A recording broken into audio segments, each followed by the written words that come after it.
Friends வாங்க வணக்கம். இன்றைக்கி வந்து பார்த்திங்கன்னா நம்ம வந்துட்டு ஒரு கோல்டுக்கான ஒரு குழம்பு தான் பார்க்க போகிறோம். இந்த கோல்டு டைமில் லைட்டாக ஃபீவரும் இருக்கும். இந்த மாதிரி குழம்பு வச்சு சாப்பிட்டு பாருங்கள், பெட்டராக ஃபீல் பண்ணுவீங்க. அதுக்கு தேவையான பொருட்கள்லாம் என்னென்னு பார்த்தீங்கன்னா பூண்டு, வெங்காயம், தக்காளி, சரிங்களா, கருவேப்பிலை, அப்புறம் வந்துட்டு மிளகு, கொஞ்சோண்டு சீரகம், ஒரு 1/4 ஸ்பூன் சீரகம், 1/4 ஸ்பூன் வந்துட்டு வெந்தயம், சரிங்களா. ஃபஸ்ட்டு வந்துட்டு கடுகு, எண்ணெய், வெந்தயம் போட்டு தாளிச்சிட்டு வெங்காயத்தை வந்து ஒரு பல்ஸ் வந்துட்டு மிக்சியில் விட்டு எடுத்தாலும் சரி, இல்லை பொடியை கட் பண்ண உங்களுக்கு இதுவாக இருந்தாலும் சரி போட்டு நல்லா வதக்கிடுங்க. பொன்முருளாக வதக்கிடணும். பூண்டும் சேர்த்து போட்டு வதக்கிடணும்.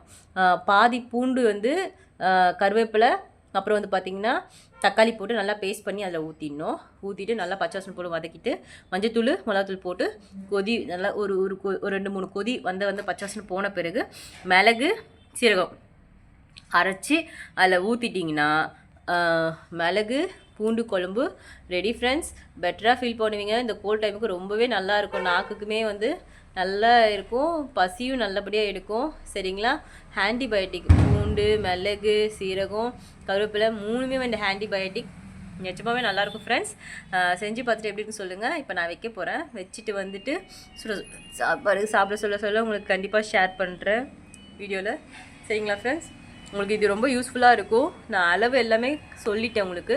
இப்போ ஒரு 4-5 வெங்காயம் எடுக்கிறீங்கன்னா 2 தக்காளி எடுத்துக்கோங்க, ஏன்னா கோல்டாக இருக்குது. அதே மாதிரி லாஸ்ட்டாக வந்துட்டு ஒரு எலுமிச்சம்பழத்தில் பாதி அளவு வந்துட்டு புளி சேர்த்து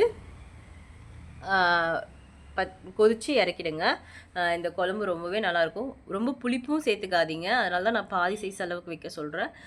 ரொம்ப லைட்டாகவே வைங்க, ஏன்னா உடம்பு சரியாக சொல்ல இந்த மாதிரி செஞ்சு சாப்பிட்டு பாருங்கள். நிச்சயமாகவே சூப்பராக இருக்கும் ஃப்ரெண்ட்ஸ். இந்த வீடியோ பிடிச்சிருந்தா சப்ஸ்கிரைப், லைக், ஷேர் பண்ணுங்கள் ஃப்ரெண்ட்ஸ். ஃபாலோ பண்ணுங்கள் ஃப்ரெண்ட்ஸ். பாய். நெக்ஸ்ட் வீடியோவில் சந்திப்போம்.